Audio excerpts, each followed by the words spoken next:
সেনাবাহিনী যদি একবার ক্ষমতা নিজের হাতে নিয়ে নেয় তাহলে তো সবার চারটি বাটটি গোল করে বাসায় চলে যেতে হবে। যে আমার দেশকে বিশ্বাস করে না সে পাকিস্তানে চলে যাক।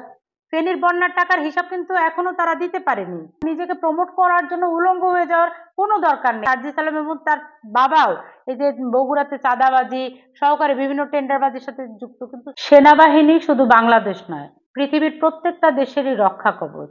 তারা শুধু 5ই আগস্ট না, বিভিন্ন সময় দেশে যখন ক্রান্তি লগ্ন গিয়েছিল তখন কিন্তু হাল ধরেছিল এই সেনাবাহিনী। এখন এই অবস্থায় এসে একটা দলের যে নেতৃত্ব দিচ্ছেন, নেতৃত্ব স্থানীয় ব্যক্তি যিনি ব্যারিস্টার, নিজে ব্যারিস্টারি লেখাপড়া করে এসেছেন, সেই ব্যক্তি শুধু এখন নয়, এর আগেও তিনি ফুটবল নিয়ে একটা মন্তব্য করে যথেষ্ট সমালোচনার মুখে পড়েছিলেন। তারপরে তিনি কি করলেন, বিজয় দিবস নিয়ে একটা বক্তব্য দিলেন, তিনি বিজয় দিবসকে বিশ্বাস করেন। আরে যে ব্যক্তি বিজয় দিবসকে বিশ্বাস করে না, স্বাধীনতা দিবসকে বিশ্বাস করে না, ভাষা দিবসকে বিশ্বাস করে না, সে তো বাংলাদেশকেই বিশ্বাস করে না। আর যে আমার দেশকে বিশ্বাস করে না সে পাকিস্তানে চলে যাক। এই মিস্টার ফুয়াদের বাংলাদেশে থাকার মতো কোনো যোগ্যতা আছে বলে আমি মনে করি না। তো পাকিস্তানে চলে যাওয়া উচিত, সেখানে উনি ভালো থাকবেন। কারণ তিনি তো দেশের বিজয় দিবসকে স্বীকার করেন না, স্বাধীনতা দিবসকে স্বীকার করেন না, দেশকে স্বীকার করেন না। তাহলে যিনি এই দেশটাকে স্বীকার করেন না সেখানে উনার থাকার দরকার কি? এদেশের আলো হাওয়ায় তো তার বড় হওয়ার বেঁচে থাকার কোনো অধিকার নেই। She should go somewhere else. আর এই ফুয়াদ এখন তিনি যে বক্তব্য দিয়েছেন ক্যান্টনমেন্টকে ঘুরিয়ে দিবেন, তিনি শুধু ক্যান্টনমেন্টকে হুমকি দিচ্ছেন না, তিনি সারা বাংলাদেশকে হুমকি দিচ্ছেন। 1,47,570 বর্গ মাইলের এই বাংলাদেশকে তিনি হুমকি দিচ্ছেন। তিনি আমার দেশের 20 কোটি জনগণকে ঘুরিয়ে দেওয়ার হুমকি দিচ্ছেন। তিনি আমার দেশের মানুষের সার্বভৌমত্ব ছিনিয়ে নেওয়ার হুমকি দিচ্ছেন। তা না হলে সেনাবাহিনীকে কেন হুমকি দিতে হবে? দেখেন 5ই আগস্টের পরে কিন্তু আজ পর্যন্ত সেনাবাহিনীর রাস্তা ছাড়েনি। তারা কোথাও না কোথাও কিন্তু তারা জনগণের জন্য চলছে, এবং সেনাবাহিনী আছে বলেও কিন্তু আমরা এখন একটু হলেও স্বস্তি পাই। কোথাও না কোথাও যদি মবের শিকার হয় মানুষ, কাউকে না কাউকে আমরা পাশে পাই। এই সেনাবাহিনীকে তারা হুমকি ধামকি দিয়ে মানুষকে আরো অনিরাপদ করে দেওয়ার পায়চারা করছে। দেখেন আমি আগেও বলেছি, এরা সব একই রসুনের কোয়া। এই জামাত বলেন, এই এবি পার্টি বলেন, এই সমন্বয়করা বলেন, এই এনসিপি পার্টি বলেন, সবাই এই দেশ বিরোধী চক্র। দেশকে গভীর ষড়যন্ত্রের জালে আবদ্ধ করে ফুটবলের মতো করে দেশের মানুষকে তারা উত্তর থেকে দক্ষিণ, দক্ষিণ থেকে উত্তরে খেলার প্রচেষ্টা করছে। তা না হলে তারা দেশের মানুষের কথা না বলে তারা কিসের জন্য ক্যান্টনমেন্ট উড়িয়ে দিবেন, সেনাবাহিনী থাকবে না, সেনাপ্রধান থাকবে না, এই ধরনের কথা কেন বলে? রাষ্ট্রপতির কাছে যদি কেউ গিয়ে আবেদন করে যে আমরা সেনাবাহিনীকে চাই, তখন কিন্তু এই জিনিসটা নিয়ে মানুষ ভাববে রাষ্ট্রপতি থাকলেই কেবল এটা সম্ভব। এবং তারা এই জিনিসটাকে নিয়ে ভয় পাচ্ছে যে দেশে যদি যেভাবে বিশৃঙ্খল অবস্থা চলছে সেভাবে কিন্তু সেনাবাহিনী চলে আসতেও পারে। আর সেনাবাহিনী যদি একবার ক্ষমতা নিজের হাতে নিয়ে নেয় তাহলে তো সবার চারটি বাটটি গোল করে বাসায় চলে যেতে হবে।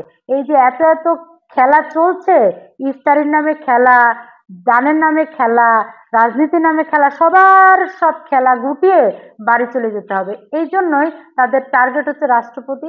রাষ্ট্রপতির মুখ বন্ধ করে ফেলতে পারলেই, ওই ভবন ভেঙে ফেলতে পারলেই তো রাষ্ট্রপতি থাকবে না, তখন না দেশের টোটাল কাঠামোটা ভেঙে পড়বে, তারা ছিনিমিনি খেলতে পারবে আরো বেশি ভাবে। এই জন্য এরা আসলে সেনাবাহিনীকে ভয় পাচ্ছে। যে কোনো সময় সেনাবাহিনীর দেশে বিশৃঙ্খলা মুক্ত করে শৃঙ্খলা ফিরিয়ে চাইতে পারে। যে কোনো সময় সেনাবাহিনী এসে জনমনে আবার প্রশান্তি দিতে পারে। এই জন্যই এরা আসলে সেনাবাহিনীর দিকে এইভাবে আঙ্গুল তুলে তাকায়। এক জামাত শিবির পেডোফিলিয়া রোগী, আরেক নুসরাত আরেক রোগী। কারণ এগুলা তো রোগী। যখন আপনি সমকামিতা বাল্যকামিতা এগুলাকে বেশি প্রেফার করবেন তখন তো আপনি রোগী ছাড়া কিছু না। একজন নারীকে কেন তার নিজেকে প্রমোট করতে গিয়ে উলঙ্গ হয়ে যেতে হবে? নারীকে নিজেকে প্রমোট করার জন্য উলঙ্গ হয়ে যাওয়ার কোনো দরকার নেই। তার যোগ্যতা তার ব্যক্তিত্বই তাকে সর্বোচ্চ শিখরে নিয়ে যেতে পারবে। তার শিক্ষা তার মেধাই তো তাকে শিখরে নিয়ে যেতে পারে।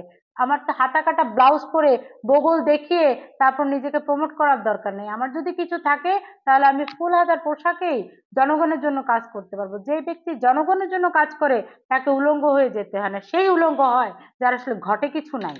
ফেনীর বন্যার টাকার হিসাব কিন্তু এখনো তারা দিতে পারেনি। কোথায় গেল সেই টাকা? হিসাব দিয়ে নিব একের পর এক। এই যে সুপারিশ টেন্ডার বাণিজ্য, শুধু তাই না, সার্জিস আলম সম্প্রতি সার্জিস আলম এবং তার বাবাও এই যে বগুড়াতে চাঁদাবাজি সহকারে বিভিন্ন টেন্ডারবাজির সাথে যুক্ত। কিন্তু কারণ সাংবাদিকরা কিন্তু অন্ধের মতো বসে থাকে না। অনুসন্ধানীমূলক রিপোর্ট যারা করে তারা কিন্তু সারাক্ষণ মানুষকে একটা রিপোর্ট দেওয়ার জন্য কিন্তু টেকনাফ থেকে তেঁতুলিয়া, রূপসা থেকে পাথুরিয়া ঘুরে বেড়ায়।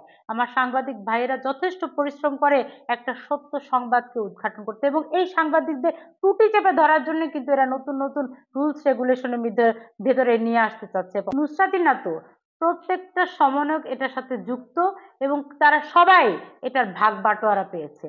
কারণ এই সমন্বয়কটা তো জুলাইয়ের সাথে যুক্ত ছিল, এবং কোনো ঘটনা সাথে তারা জানতো ভিতরকার ঘটনাগুলো। অতএব যদি আমি 5 টাকা ইনকাম করেছি, ওদের মুখ বন্ধ রাখতে হলে ওদের 1 টাকা আমি দিয়ে তারপর বাকি 4 টাকা খেয়েছি। তা না হলে তো ওরা মুখ বন্ধ রাখবে না। এই এত বড় ঘটনা তো এই 36 দিনে ঘটে যাওয়া সম্ভব না। বিদেশ থেকে টাকা এসছে, কোনো না কোনো ষড়যন্ত্র করে এটা টাকা পয়সা পেয়েছে, এবং দেশকে এরা ষড়যন্ত্রের মধ্যে দিয়ে এখনো পরিচালিত করছে। নির্বাচন করতে আর একটা মানুষের আরেকটা বেশি জিনিস প্রয়োজন, সেটা হচ্ছে সুনাম। এবং সুনাম অর্জন করতে হলে একজন মানুষকে দাঁড়ে দাঁড়ে মানুষের সাথে গণসংযোগ করতে হয়। সেই জনসংযোগ করার সময় কি সে পেয়েছে? কারণ তারা যে বলছে যে তারা নির্বাচন করবে এবং তাদের বিজয় লাভ হবেই, এই যে আত্মবিশ্বাস তারা কোত্থেকে পায়? তার মানে তাদের পকেটে টাকা পয়সা আছে। কি 7 কোটি 8 কোটি টাকা, কোটি কোটি টাকার মালিক হয়ে গেছে এক একজন। এই টেন্ডারবাজি করে, চাঁদাবাজি করে কি অল্প স্বল্প টাকা এরা বাণিজ্য করেছে? না, এদের পকেটে অনেক টাকা আছে। দেখেন এদের এক একজনের চেহারা দেখবেন যে এদের কি হামবড়া ভাব, এদের কি ঔদ্ধত্য, এদের কি ড্যাম কেয়ার ভাব। এই ভাবগুলো কখন আসে জানেন? যখন তার পিঠে অনেক টাকার বোঝা থাকে, তখন এভাবে আমার তো টাকা আছে, কিছু হলেই আমি বিদেশে চলে যাব, আমাকে আর ধরবে কি? এই মনোবৃত্তি কিন্তু 16 বছরের বিভিন্ন মন্ত্রী এবং বিভিন্ন সচিবদের ছিল বিধায় তারাই আঙ্গুল ফুলে কলা গাছ হয়ে গেছিল, তারাই ভালো ছিল। আমরা কিন্তু কিছু পাই।